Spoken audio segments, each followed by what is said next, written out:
यह कहानी है एक माँ की जिनके उनके टुकड़े यानी उनके प्यारे बेटे ने पैसे के लालच में मार डाला। पैसे के लालच में बेताब बेटे ने अपनी माँ को ही मार दिया और प्लान था बाप के भी मर्डर का। यह कहानी हमें एक अजीब सच्चाई की ओर ले जाती है जहां बेटा माँ के प्यार और बेटे का कर्तव्य भूल गया। इस क्राइम की कहानी में आपको बताएंगे कि कैसे पिता को अपने बेटे पे शक हुआ और हत्या की गुत्थी सुलझ गई। ये कहानी है उत्तर प्रदेश के फतेहपुर जिले के एक छोटे से परिवार की। गांव के रहने वाले रोशन सिंह एक समृद्ध किसान है।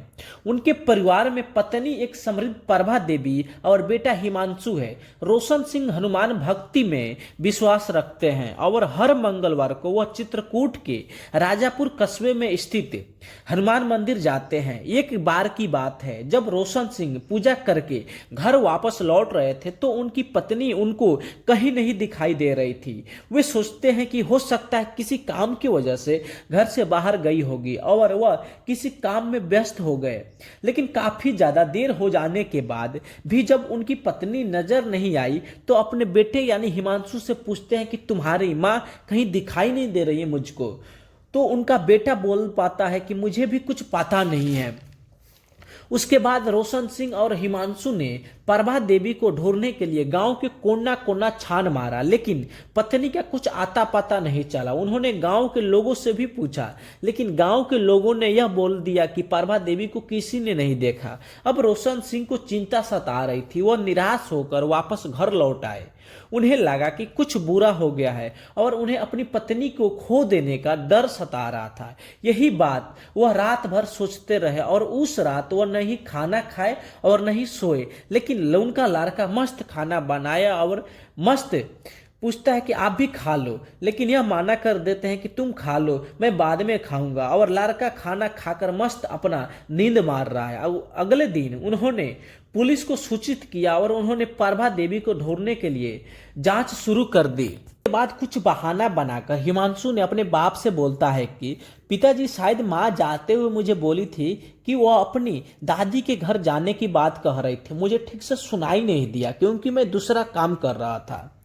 उसका पता लगाने के लिए रोशन सिंह उसके ससुराल भी गए, लेकिन कुछ पता नहीं चला। वो वहां भी नहीं थे। फिर वह निराश होकर रोशन सिंह वापस घर लौट गए और बस उनके मन में यह सवाल आ रहा था कि आखिर प्रभा देवी कैसे अचानक गायब हो सकती है, वो भी बिना बताए। कुछ ना कुछ जरूर गड़बड़ है। उधर उसका बेटा यानी हिमांशु सिंह को चेहरा पर माँ का खोने का दुख का बिल्कुल असर ही नहीं दिखाई दे रहा था। मस्त खाना बना रहा था और मस्त खा रहा था। यह देखकर उसका पिता का कुछ संदेह उसके ऊपर हुआ, लेकिन फिर भी उसके मन में यह सवाल आ रहा है कि एक बेटा कैसे कोई अपने माँ को मार सकता है। ये बात वो सपने में भी नहीं सोच सकता था। फिर अगले दिन रोशन ने देखा कि प्रभा देवी की चप्पलें घर में रखी है। उन्हें संदेह था कि प्रभा देवी बिना चप्पल के कहीं भी बाहर नहीं जाती थी।